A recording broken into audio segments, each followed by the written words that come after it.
시간이 되었으므로 다 같이 일어서 찬송하며 주님 예배를 하나님께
감사합니다. 오늘도 주님을 사랑하는 마음으로 신령과 진정으로 예배를 드리게 하시니 감사합니다. 오늘도 하나님을 만나고 은혜 받을 수 있는 귀한 시간 될 수 있도록 우리의 마음을 거룩한 주님의 보혈로 정결케 하여 주시고 하늘 문을 여시사 성령의 충만한 은혜를 풍성히 내려주실 때에 아멘으로 화답함으로 그 모든 축복을 풍성히 갖고 들어가는 모든 분들 될 수 있도록 축복하여 주시옵소서. 감사드리며 거룩하신 예수 그리스도 이름으로 기도드렸사옵나이다. 영원하신 성령으로 말미암아 흠없는 자기를 하나님께 드린 그리스도의 피가 어찌 너의 양심을 죽은 행실에서 깨끗하게 하고 살아계신 하나님을 섬기게 하지 못하겠느냐. 그러므로 주 예수 그리스도 안에 있는 자에게는 결코 정죄함이 없느니라. 아멘. 사제를 확신하며 다같이 사도신경으로 우리 신앙을 고백하시겠습니다. 나는 전능하신 아버지 하나님 천지의 창조주를 믿습니다. 나는 그의 유일하신 아들 우리 주 예수 그리스도를 믿습니다. 그는 성령으로 잉태되어 동정녀 마리아에게서 나시고 본디오 빌라도에게 고난을 받아 십자가에 못 박혀 죽으시고 장사된 지 4일 만에 죽은 자 가운데서 다시 살아나셨으며 하늘에 오르시어 전능하신 아버지 하나님 우편에 앉아 계시다가 거기로부터 살아있는 자와 죽은 자를 심판하러 오십니다. 나는 성령을 믿으며 거룩한 공교회와 성도의 교제와 죄를 용서하는 것과 몸의 부활과 영생을 믿습니다. 아멘. 다 같이 앉으셔서 함께 찬양하시겠습니다.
주의 풍성한 사랑을 힘입어 주의 집에 들어가 주를 경외함으로 성전을 향하여 예배하리이다라는 다윗의 고백처럼 이 시간 저희들도 이곳에서 각자의 예배의 처소에서 주님을 만나길 원합니다.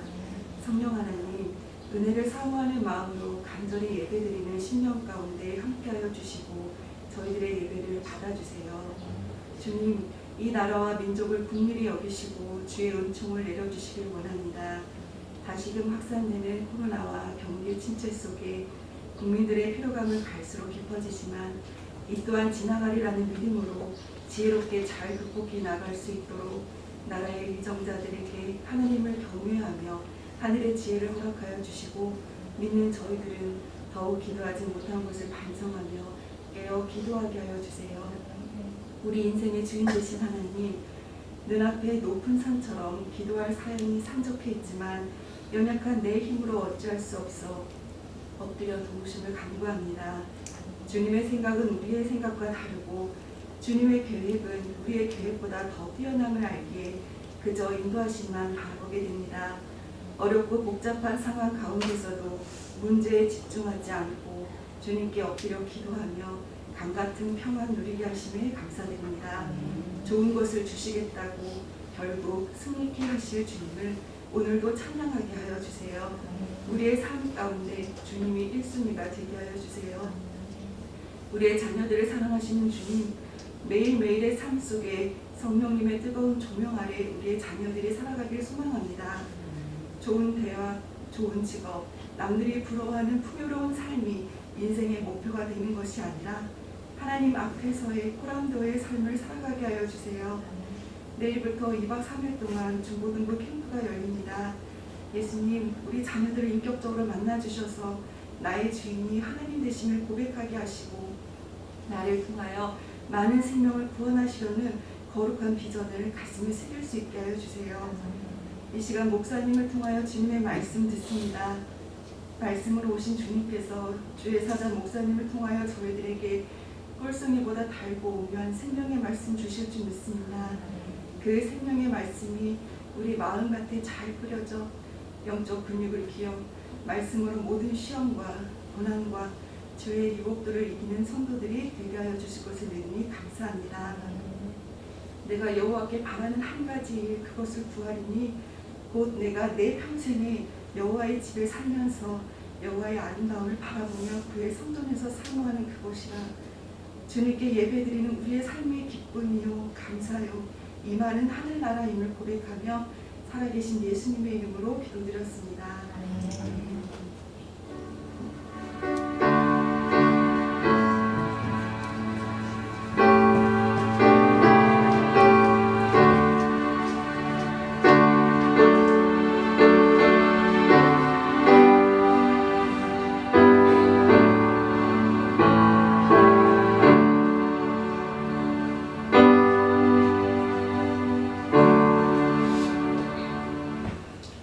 오늘도 주님을 사랑하는 마음으로 주님을 오신 여러분들을 주님으로 환영하고 축복합니다. 라고 말씀드리겠습니다. 중고등부 여름 캠프가 내일부터 진행됩니다. 안전하고 은혜로운 캠프가 될 수 있도록 기도해 주시길 바라고요. 캠프에 참가하는 학생은 12시 반까지 교회로 오시면 되겠습니다. 아동부모님 오늘 2부 예배에 모여서 출발하도록 하겠습니다. 8월 첫째 주 친교 행사로 전교인 성경 퀴즈 대회를 개최합니다. 범위는 출애굽기인데요. 이상 문제지를 나눠드리니 열심히 준비하셔서 많이 참석해 주시고 1등부터 3등까지는 풍성한 상금을 지급하도록 하겠습니다. 예배 후에 옥수수를 나눠드립니다. 어제 따온 옥수수인데 2개씩 가져가시면 되고 드셔보시고 맛있으면 개당 600원씩 판매도 하니까 김일주 사모님께 말씀해 주시면 되겠습니다. 출애굽기 21장 오늘 말씀 출애굽기 21장 1절부터 36절까지 말씀인데요. 구약성경 113면입니다. 영상을 통해서 출애굽기 21장 1절부터 36절까지 말씀 함께 듣도록 하겠습니다. 제 21장 내가 백성 앞에 세울 법규는 이러하니라. 내가 히브리 종을 사면 그는 6해 동안 섬길 것이요 일곱째 해에는 몸값을 물지 않고 나아가 자유인이 될 것이며 만일 그가 단신으로 왔으면 단신으로 나갈 것이요 장가 들었으면 그의 아내도 그와 함께 나가려니와 만일 상전이 그에게 아내를 주고 그의 아내가 아들이나 딸을 낳았으면 그의 아내와 그의 자식들은 상전에게 속할 것이요 그는 단신으로 나갈 것이로되 만일 종이 분명히 말하기를 내가 상전과 내 처자를 사랑하니 나가서 자유인이 되지 않겠노라 하면 상전이 그를 데리고 재판장에게로 갈 것이요 또 그를 문이나 문설주 앞으로 데리고 가서 그것에다가 송곳으로 그의 귀를 뚫을 것이라 그는 종신토록 그 상전을 섬기리라.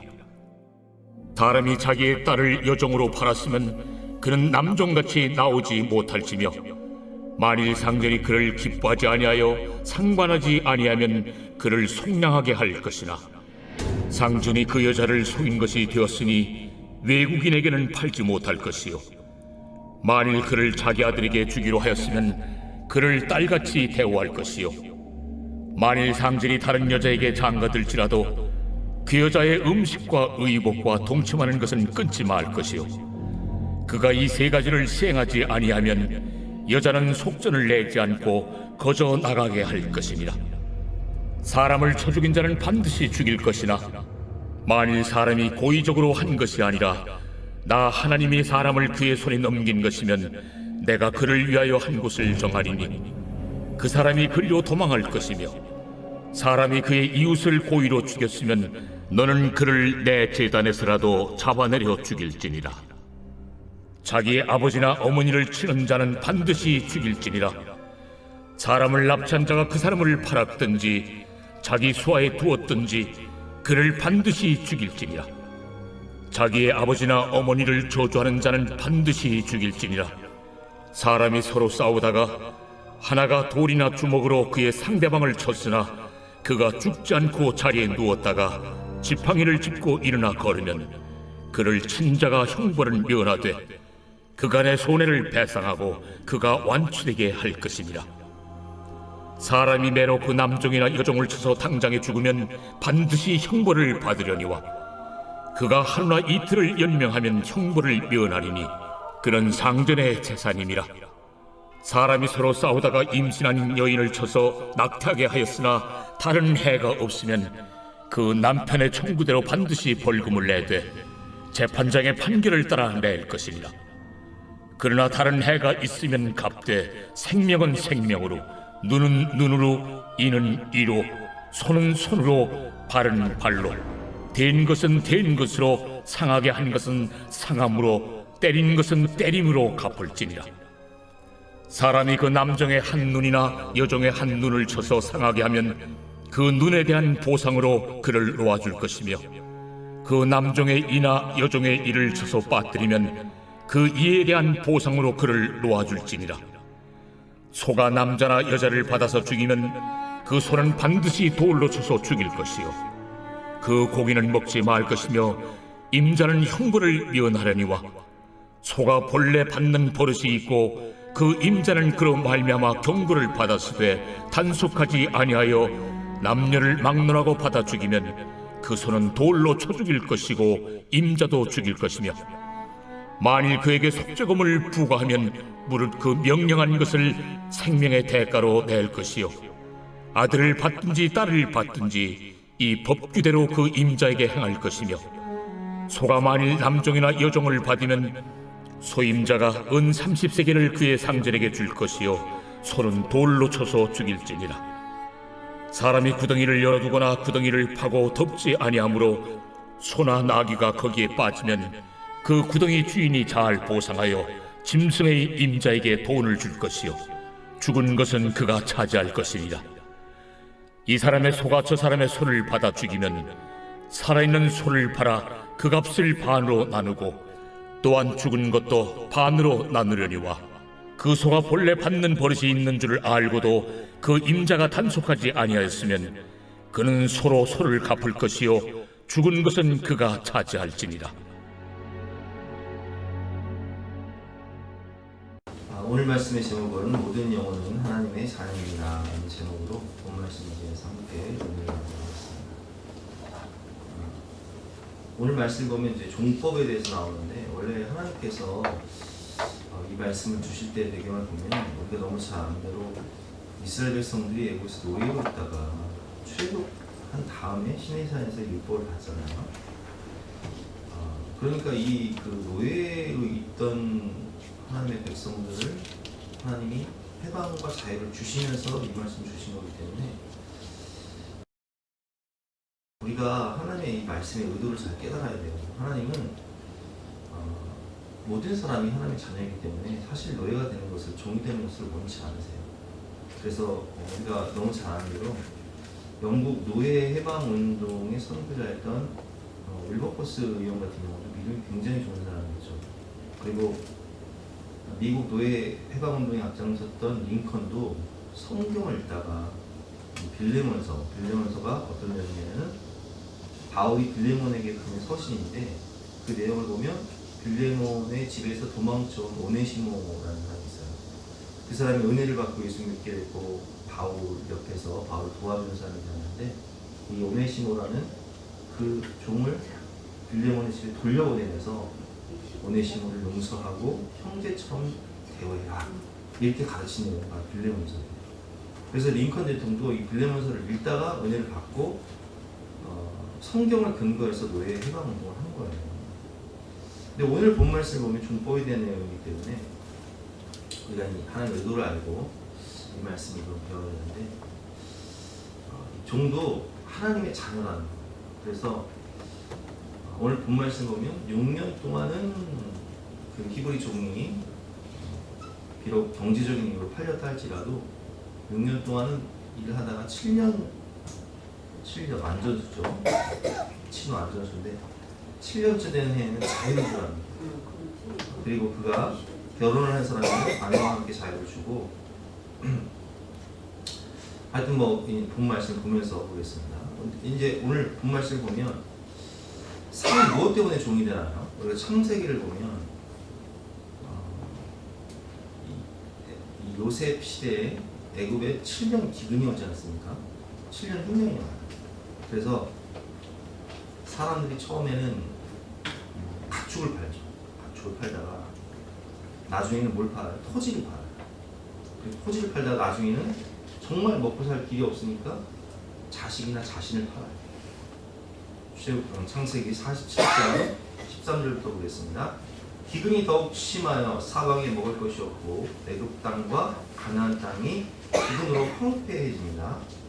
19절 말씀 보니까 우리가 어찌 우리 토지와 함께 주의 목전에 죽으리까? 우리 몸과 우리 토지를 먹을 것을 주고 사소서. 우리 몸과 우리 토지를 먹을 것을 주고 사달라는 얘기예요. 그러니까 우리가 자원해서 종이 되겠다는 거예요. 왜? 살아남기 위해서. 이거 안 팔면 지금 다 굶어 죽게 생겼거든요.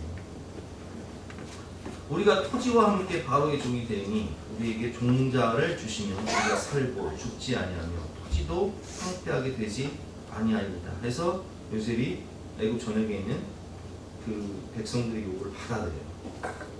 이처럼 가나안 땅에 들어가서도 어쩔 수 없는 이 기근이나 흉년을 만났을 때 사람들이 경제적인 이유로 밭을 팔기도 하지만 가족을 팔기도 하고 또 자신이 노예로 종으로 들어간 경우가 있었다는 거예요. 그런 경우에 1절과 2절 말씀에 보면 내가 백성 앞에 세운 법규는 이러하니라. 내가 히브리 종을 사면 그러면 6해 동안 섬길 것이요 7째 해에는 몸값을 물지 않고 나가 자유인이 될 것입니다. 어쩔 수 없이 경제적인 이유로 종이 되었을 경우에는 6년 동안은 자신의 주인에게 충성을 하지만 7년째가 되는 해에는 자유를 주라는 거예요. 왜냐하면 모든 영혼은 하나님의 백성이고 이 히브리인 같은 경우는 같은 동포잖아요. 같은 동포이기 때문에 이 7년 자유의 해가 되면 그에게 자유를 주어 풀어주라는 거예요.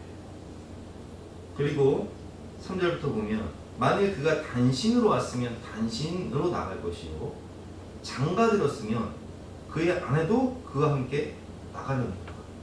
그가 결혼한 상태에서 종으로 들어왔으면 아내도 함께 7년째 되는 해 나가라는 거예요. 모든 가족에게 자유를 주라는 거예요. 4절 말씀입니다. 만일 상전이 그에게 아내를 주어, 근데 그가 단신으로 들어왔다가 혼자 들어왔다가 이 주인이 볼 때 혼자 사는 것이 너무 외로워 보이고 쓸쓸해 보여서 그에게 아내를 주었을 경우, 그럴 경우에는 어떻게 하냐? 만일 상전이 그에게 아내를 주어 그의 아내가 아들이나 딸을 낳았으면 그의 아내와 그의 자식들은 상전에게 속할 것이요 그는 단신으로 나갈 것이요. 네. 이제 뭐 종이 그 아내는 상전이 준 거니까 나갈 때는 단신으로 나가도 되는데 5절 말씀에 보면 만일 종이 분명히 말하기를 내가 혼자 나가는 것보다는 차라리 상전의 집에서 내 아내와 내 아이들과 함께 내가 살겠습니다 하면 그렇게 해주라는 거예요. 행복을 선택할 수 있는 권리가 있다는 거예요. 무슨 말씀이죠? 만일 종이 분명히 말하기를 내가 상전과 내 처자를 사랑하니 나가서 자유인이 되지 않겠노라 하면 상전이 그를 데리고 재판장에게로 갈 것이요 또 그를 문이나 문설주 앞에 데리고 와서 그것에다가 송곳으로 그의 귀를 뚫을 것이다. 그는 종신토록 그 상전을 섬깁니다. 그 재판장 앞에 가서 법적인 재판을 받고 그가 이제 귀를 뚫는 거예요. 문이나 문설주에 대고 귀를 뚫는 거예요. 여러분들이 귀를 뚫었다는 것은 내가 하나님의 종으로 영원토록 살겠습니다. 이런 의미로 귀를 뚫으신 거죠. 어쨌든 가족과 함께 살기를 원하면 그렇게 하라는 거예요. 선택권을 주는 거예요. 행복을 선택할 수 있는 권리를 주는 것입니다. 여종 같은 경우는 어떻게 했을까요? 여종도 하나님의 자녀라는 거예요. 그래서 오늘 본 말씀을 보면 정말 가족같이 내 아내나 혹은 내 딸처럼 대우해주라는 거예요. 7절 말씀이죠. 사람이 자기의 딸을 여종으로 팔았으면 그는 남종같이 나오지 못하였습니다. 자, 여종은 나오지 못해요. 근데 나올 수 있는 몇 가지 그 요건이 있어요. 그게 무엇이냐고 보겠습니다. 만일 상전이 그를 기뻐하지 아니하며 상관하지 아니하면 그를 속량할 것이나 상전이 그 여자를 속인 것이 되었으니 외국인에게는 팔지 못할 것이요. 자, 어떤 사람이 와서 내 딸을 사달라 해서 내가 샀을 때 이 여종을 내가 아내로 맞이하지 않을 경우에는 팔 수 있어요. 근데 외국인에게는 팔지 말아요. 이해가 되시죠? 9절 말씀. 만일 그를 자기 아들에게 주기로 하였으면 그를 딸같이 대우할 것이. 만약 이 아이를 내 며느리로 우리 아들에게 부인으로 이렇게 데려왔으면 어떻게 대우하라고요? 딸같이 대우할 것이. 딸같이 정말 내 친딸처럼 대우하라. 10절 말씀이죠. 만일 상전이 다른 여자에게 장가들지라도 그 여자의 음식과 의복과 동침하는 것은 끊지 말 것이. 주인의 마음이 변해서 다른 여자에게 다시 장가를 들지라도 이 여인이 먹고 살 수 있도록 기본적인 생활을 할 수 있도록 모든 것을 충족시켜 주라는 거예요. 그리고 11절 말씀에 보면 그가 이 세 가지를 시행하지 않으면 여자는 속전을 내지 않고 거저 나가게 될 것이다. 이게 무슨 얘기예요? 만약 주인이 이것을 시행하지 않으면 먹을 것도 주지 않고 옷도 주지 않고 이거 시행하지 않으면 그냥 내보내라는 거예요. 자유를 주라는 거예요. 이 여종에게 살 길을 열어주라는 거예요. 더 이상 이 집에 여종으로 있을 필요가 없잖아요. 아내 대우를 받는 것도 아니고 딸 대우를 받는 것도 아니고 그럴 경우에 자유를 주라는 거예요. 거저 나가게 하라는 거예요. 속전을 내지 않고 나가라는 거예요. 모든 영혼은 하나님의 자녀예요. 그래서 자유를, 행복을 선택할 수 있는 권리를 주시고 또 여종 같은 경우에는 아내처럼 대우하거나 아니면 딸처럼 대우하는 거예요. 그렇지 않으면 내보내라는 거예요. 자유를 주라는 거예요. 두 번째, 모든 생명을 존중하고 모든 영혼은 하나님의 형상이기 때문에 모든 생명을 존중하기 위해서 어떻게 하냐? 사람을 죽인 자는 반드시 죽이라는 거예요. 본 말씀 12절 보겠습니다. 12절. 사람을 쳐 죽인 자는 반드시 죽일 것이나. 14절 말씀입니다. 사람이 그의 이웃을 고의로 죽였으면 너는 그를 내 재단에서라도 잡아내려 죽을지니라. 사람을 납치한 자가 그 사람을 팔았든지 자기 수하에 두었든지 그를 반드시 죽일지니라. 사람을 죽인 사람은 반드시 죽이라는 거고요. 사람을 납치한 사람도 반드시 죽이라는 거예요. 왜 그러냐? 사람은 하나님의 형상이고 모든 영혼은 하나님의 자녀인데, 여러분, 우리가 요즘에 법이 참 이 문제가 있는 게, 요즘에 보복살인 많이 하잖아요. 헤어진 여자친구의 가족들을 죽이는 경우가 있어요. 그리고 헤어진 여자친구가 죽이는 경우가 있어요. 근데 그런 경우는 그 여자친구와 그 여자친구 가족 한 3명을 죽이면, 이건 여러분 정말 이거 사형에 쳐야 돼요. 그런데 이 사람이 정신적으로 이 말도 안 되는 거 가지고 무기징역도 아니고 한 30년 받아버려. 그럼 여러분이 만약 그 희생자의 가족이라면, 피해자의 가족이라면 어떻게 했어요? 정상적인 삶을 살 수 있겠어요? 우리 가족들이 그렇게 억울하게 한두 명도 아니고 3명이나 죽었는데, 이 사람이 사형 판결을 받지도 않고 사형 집행도 하지 않고 감옥에서 등 따시고 배부르게 살아. 이거 못 사는 거예요. 근데 하나님 뭐라고 말했어요? 사람을 죽인 자는, 이 하나님의 형상, 너무나 소중한 내 자녀를 죽여? 너도 죽어. 엄하게 다스리라는 얘기예요. 사람을 납치한 자도 죽이라는 얘기예요. 아니, 이렇게 법을 엄하게 해야 사람을 납치하거나 죽이지 않죠. 중국 같은 경우는 엄벌에 처하잖아요. 사형 즉각 집행해버리잖아요. 근데 이게 공의가 사라지니까, 성경은 하나님은요, 사랑의 하나님이시기도 하지만 공의의 하나님이시기도 하세요. 공의가 무너지면, 아이들 키울 때에도 사랑으로 키워야지만, 공의가 무너지면 애가 너무 무질서하고 막 지맘대로 행동하잖아요. 마찬가지예요. 질서의 하나님은 인간을 사랑하시기 때문에 우리를 위해서 사람을 죽인 자는 반드시 죽여라. 사람을 납치한 자도 반드시 죽여라. 그가 만약 사람이 그의 이웃을 고의로 죽였으면 너는 그를 내 재단에서라도 잡아내려 죽일지니라. 이렇게 강력하게 엄벌에 처하게 하시는 거예요. 누구를 위해서? 우리를 위해서. 우리의 영혼이, 우리의 생명이 다 하나님의 자녀고 너무나 소중한 존재인데, 생명경지현상, 사람을 그렇게 많이 죽여도 사형 선고를 받지 않고, 사형 선고를 받아도 집행이 되지 않아요. 정말 문제가 있는 거예요. 연쇄살인범 사형 집행이 되지 않아요. 질서를 위해서, 우리의 안전을 위해서, 생명의 소중함을 위해서 하나님께서 엄벌에 처하라. 15절과 17절 말씀입니다. 자기 아버지나 어머니를 치는 자는 반드시 죽을지니라. 자기의 아버지나 어머니를 저주하는 자는 반드시 죽을지니라. 이렇게까지 말씀하세요.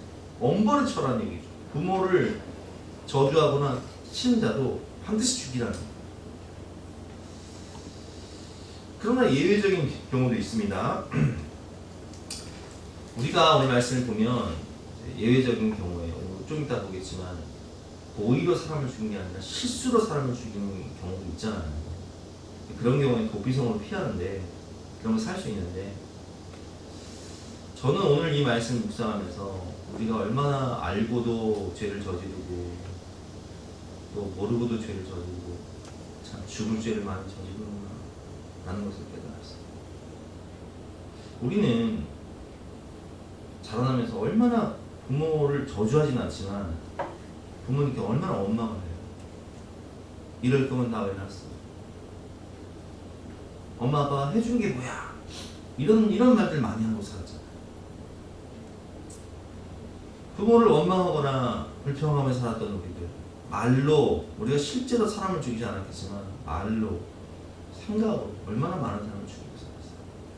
마태복음 5장에 보면 예수님께서 이런 말씀하셨어요. 21절 말씀이죠. 옛사람에게 말하는 바 살인하지 말라. 누구든지 살인하면 심판을 받게 되리라. 이 구약 얘기하시는 거죠. 심판을 받게 되리라 하였다는 것을 너희가 들었으나 나는 너희에게 이르노니 형제에게 노하는 자마다 심판을 받게 되고 형제를 위하여 나가라 하는 자는 공의에 잡혀가게 되고 미련한 놈이라 하는 자는 지옥불에 들어가게 됩니다. 이렇게까지 말씀하셨어요. 그러니까 신약의 말씀은 우리가 형제에게 나가, 이게 무슨 얘기? 바보, 멍충이 이런 뜻이잖아요. 미련한 놈 이런 사람도 이게 지옥불에 들어갈 만큼 큰 죄를 하는 거예요. 산죄에 해당된다는 거예요. 그럼 여러분 이런 말씀을 하시면 우리 중에 안 걸린 사람 어디 있어요? 근데 우리 이 말씀 다 알면서도 그런 말 하고 살잖아요. 그 우리가 오늘 뭐 살인하지 마. 살인한 자는 반드시 죽여라. 아예 나는 해당 안 되겠지. 아니요. 우리 다 해당돼요. 사실 우리도요. 얼마나 말로, 생각으로, 마음으로 사람을 죽이면 살아가는지 몰라요. 귀신은 뭐 하는지 몰라. 저 인간 안 데려가고. 이런 생각 많이 하죠.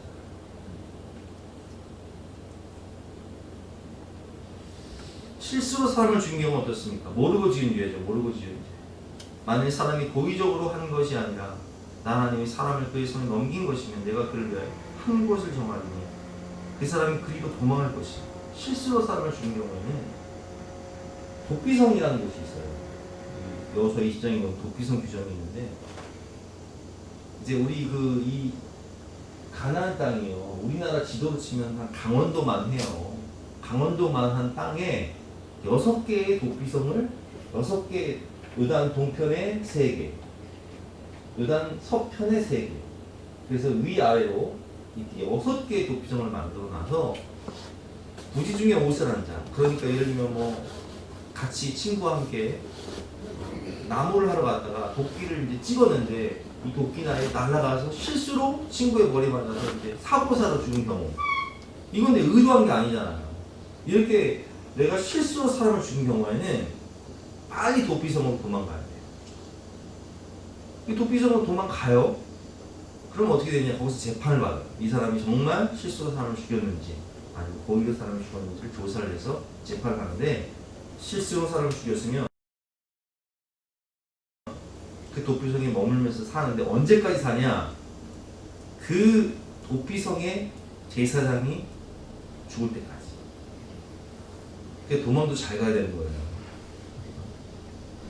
잘못 갔다가는 아주 도피성에서 평생을 사는 수가 있고, 정말 이게 하나님 은혜면 도피성 갔다가 내일 제사장이 죽으면 그냥 그날로 해방인 거예요.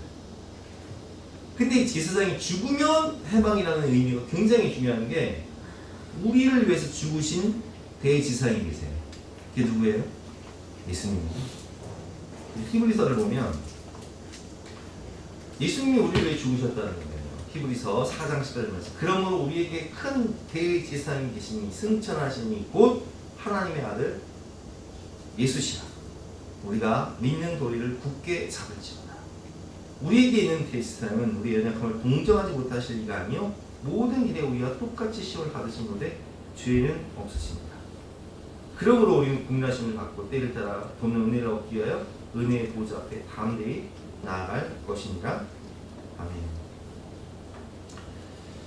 우리가 알고 저지른 죄, 또 모르고 저지른 죄, 그 모든 죄를 담당하시고 로마서 5장 8절 말씀에 우리가 아직 죄인 되었을 때 그리스도께서 우리를 위하여 죽으심으로 하나님께서 우리에 대한 자기의 사랑을 확증하셨느니라 말씀하셨습니다. 우리가 의인이 아니라 우리가 부지 중에 우리가 실수로 삶을 준 게 아니라 우리가 말로, 우리의 생각으로, 마음으로 다른 사람을 죽이며 살았지.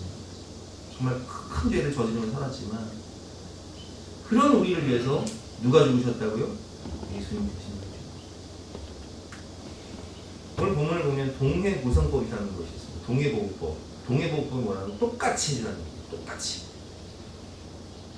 23절 말씀이죠. 그러나 다른 해가 있으면 갚되 상명을 상명으로, 눈은 눈으로, 이는 이로 갚으라.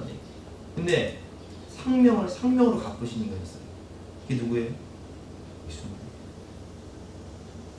우리는 죄 때문에 다 심판받아 죽어 지옥에 갈 수밖에 없는 죄인 중에 괴수와 같은 우리인데, 내 너를 위하여 목머려 피 흘리고 십자가에 못 박혀 너를 대신해 죽겠다. 내가 너에게 살 길을 주겠다. 너는 나의 의의 옷을 바쳐온다. 말씀하신 너, 우리를 위해서 죽으신 대제사장 예수 그리스도, 살 길을 열어주셨죠. 휘장이 찢어 성소의 휘장이 착 찢어지면서 우리가 하나님께 나갈 수 있는 생명의 길, 천국의 길을 열어주십니다.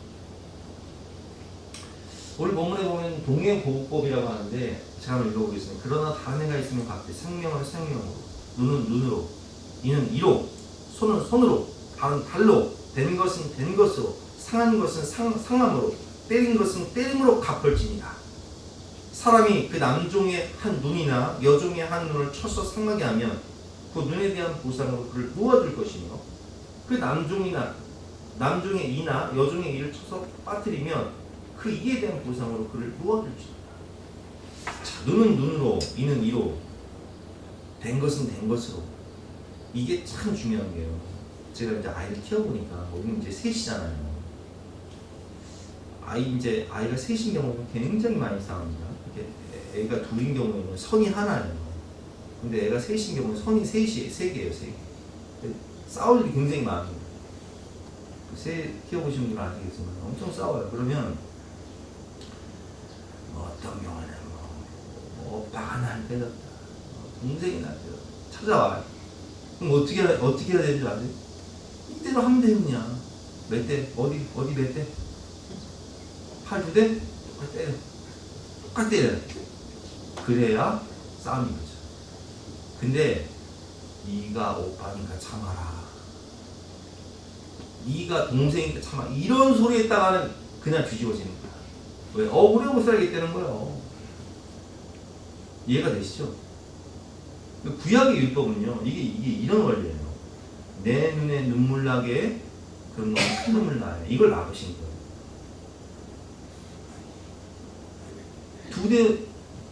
내 오빠가 나 두 대 때렸어, 나는 네 대 때릴 거야, 이러지 말라는 얘기예요. 똑같은 수준. 그러니까 우리가 애들 싸움이 어른 싸움이 되고 집안 싸움이 되잖아. 그럼 애들 싸움은 애들 싸움에서 그치게 해야 된다는 얘기예요. 애들 싸움이 집안 싸움 되면 안 된다는 거예요. 딱 거기서만 멈추라는 얘기예요. 하나님께서는 우리를 위해서 억울함을 풀어주시고 더 심한 복수를 하지 못하도록 이 동해보호법을 만드신 거예요.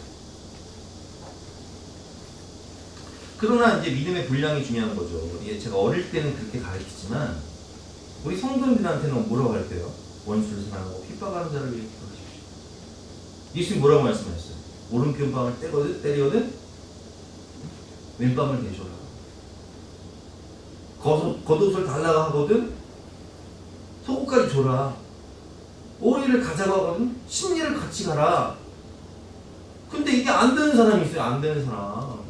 나는 못 되겠다는 거야. 그거 내 믿음의 그릇이 안 되는 걸, 내 마음의 그릇이 안 되는 걸 왜 무슨 원수를 사랑하고 핍박하는 자를 왜 기도하라고 목사님 그렇게 말씀하시는 거예요? 잘 못하겠어요. 그런 분들 계세요. 근데 그런 분들한테 원수를 사랑하고 핍박하는 자를 왜 기도하라 제가 강조하면 아주 그냥 교회를 떠나버려요. 그래서 저는 바꿨어요. 이제 눈은 눈으로, 이는 이로, 생명은 생명으로.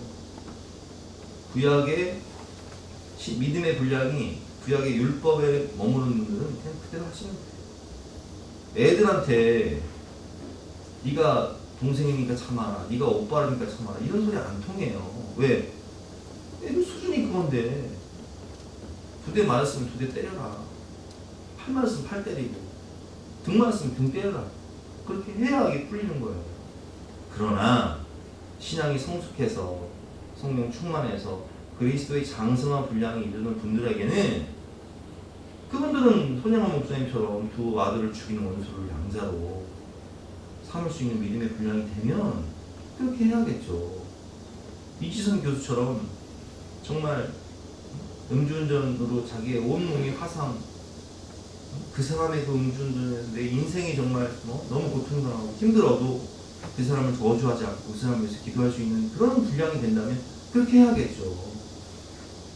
옛 계명에 머무르는 분들이 계시고 새 계명에 머무르는 분들이 계세요. 그건 각자의 믿음의 분량 따라하시면 돼요. 그거 안 되는데 애들한테 네가 오빠니까 참아, 네가 언니니까 참아 이런 소리 하지 마세요.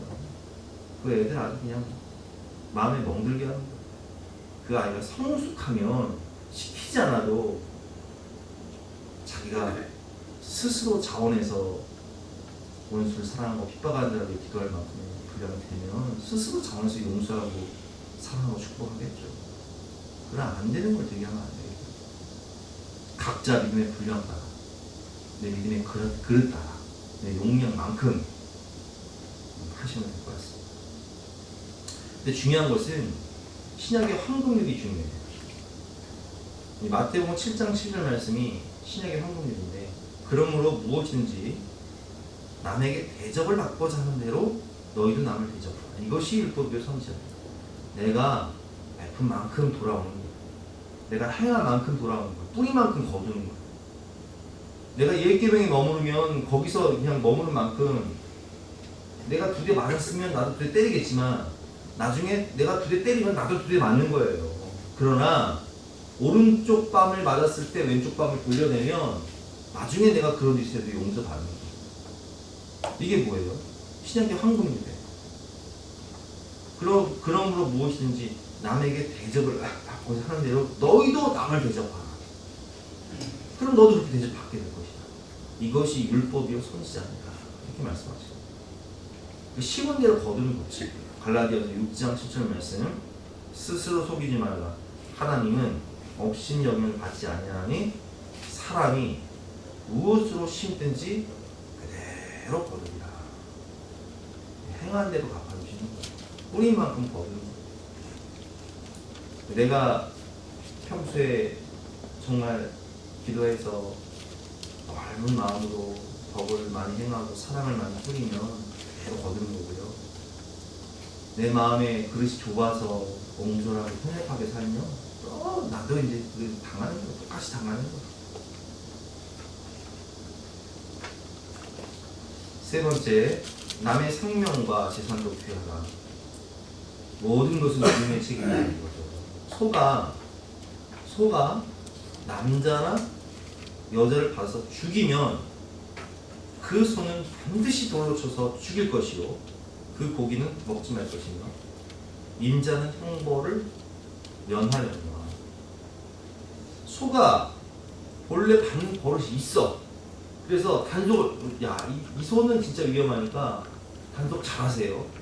이렇게 이제 경고를 받았음에도 불구하고 그러고 말미암아 경고를 받았을 때 단속하지 아니하여 남녀를 막론하고 받아 죽이면 그 소는 돌로 쳐 죽일 것이요, 인자도 죽일 것이니 주인도 죽이라는 거예요. 이 소가 사람을 받았을 때 이 소가 경고나 사람들한테 위협적인 존재, 순한 소였어. 근데 사람을 받아 죽이면 이 소만 돌로 쳐 죽이는데, 이 소가 사나운 소라서 평소에도 사람을 많이 들이받고 굉장히 위험한 소진이 많았어요. 근데 소가 사람을 받아 죽이면 이건 누구의 책임이다? 주인의 책임이다. 단속하지 않은 주인의 책임이므로 생명을 갚아가. 주인도 죽이라는 거예요. 요즘에 우리가 개들 많이 키우시잖아요. 개한테 물려 죽는 사고가 굉장히 좀 많아요. 맹견들. 조그만 개들은 쪼꼬같이 조그만 개들은 괜찮아. 물어봤자 하는데 맹견들이 있다고, 맹견들. 근데 맹견을 막 입마개도 안 하고 막 그 사람을 막 물어 죽여. 누구 책임이라는 얘기예요? 주인의 책임이에요. 얼마 전에 우리가 얼마 뉴스인데 8살짜리 애가, 걔가 8살짜리 애를 물어서 목을 물어가지고 얘가 진짜 거의 죽을 뻔한 거야. 근데 이제 길을 가던 택배 기사 아저씨가 이걸 보고서 그 애를 구한 거예요. 이 사람을 죽일 뻔한 개를 이거 어떻게 해야 되냐. 살점을 해야 된다.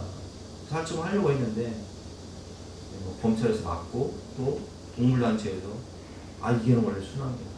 우리가 키우겠다. 그래서 그 뉴스를 보고 이제 막 댓글 달린 거거든요. 네 가족이 불려갔을 거야. 그런 소리가 나와. 인권이 아니라 개권까지 챙겨야 되냐. 그런 뉴스를 본 적이 있어요. 여러분, 이게요, 심각한 거예요. 엄벌에 처할 건 엄벌에 쳐야죠. 살적을 할 때 살적은 해야죠. 아니 뭐 사람을 물어 죽일 만한 개도 뭐 이렇게 살려서 뭐 키우면 누가 그럼 이런 사고가 계속 반복되는 거예요. 단속하라는 거예요. 단속하지 아니하면 제가 빨간 글씨 단속하지 않다가 사고 나면 주인 책임이라는 얘기예요. 그만큼 남의 생명과 남의 재산도 귀중하다는 거예요.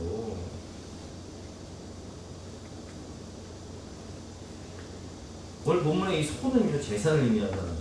우리가 이제 차 단속도 잘해야 되고 음주운전 뭐 이런 차 단속도 잘해야 되고요. 개 단속도 잘해야 되고요. 집안 단속도 잘해야 돼요. 집안 단속하지 않는 것도 큰 죄입니다. 애들 단속하지 않는 것도 큰 죄예요. 가서 사고 치면 누구 책임이? 부모 책임인 거예요. 그거는. 주인 책임인 거예요. 단속하지 않는 것도 큰 죄. 우리 여러 가지를 배웠는데 제가 그 제목을 뭐라고 했죠? 모든 영혼은 하나님의 자녀. 하나님께서 이 말씀 주시면 우리 모두가 소중하기 때문에 한 영혼 한 영혼이 너무 소중하기 때문에 그 영혼들의 생명과 재산을 지키기 위해서 서로가 서로를 존중히 여기라. 7년이 되는 자유죠. 여정을 지라도 가족처럼 딸처럼 되는 거.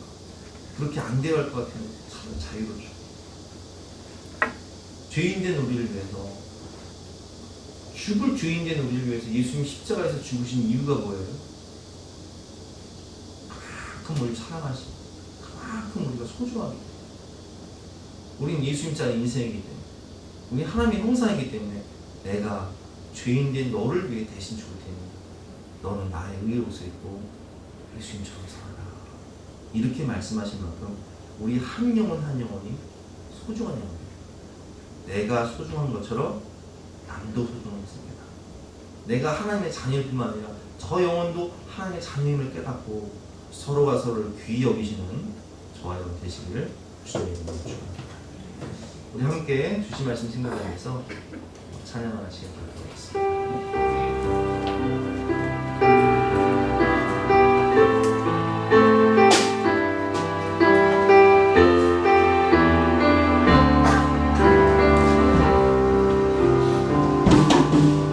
나의 피난처 예수 의지해요.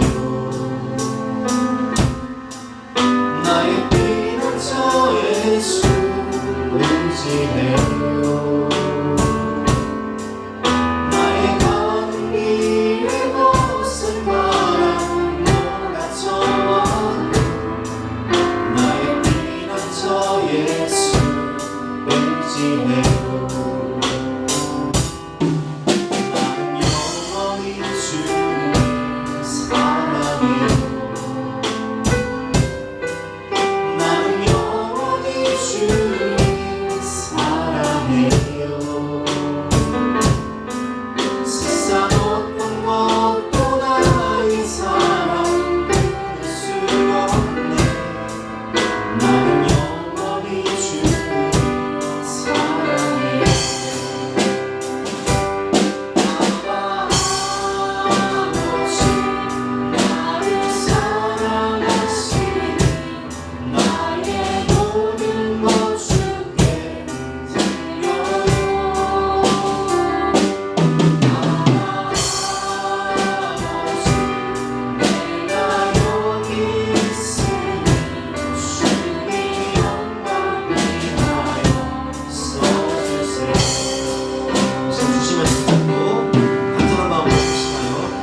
같이 나서 결단 찬송가 70장 함께 찬송하시겠습니다.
하나님 감사합니다. 오늘도 귀한 말씀을 통해서 하나님께서 우리를 얼마나 사랑하시는지, 독생자를 내어주실 만큼, 생명을 바치실 만큼, 마지막 피 한 방울, 마지막 물 한 방울까지 쏟으실 만큼 우리를 사랑하여 주시니 진심으로 감사합니다. 주님 우리를 사랑하신 것처럼 우리도 우리 자신의 인생을 귀히 여기고, 또한 우리에게 허락하신 귀한 영혼들, 우리 주변에 있는 모든 가족들과 성도들과 친구들의 영혼도 귀히 여기며 그 영혼들을 생명의 길로 인도할 수 있는 복의 근원 될 수 있도록 축복하여 주시옵소서.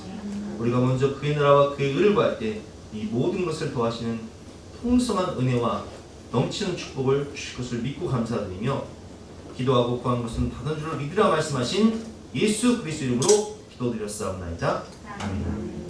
지금은 우리 구주 예수 그리스도의 은혜와 하나님의 영원하신 사랑과 성령님의 감화감동 역사하심이 우리 모든 성도님들 머리머리 위에 앞날 위에 지금부터까지 함께 하시기를 간절히 축원하옵나이다. 아멘.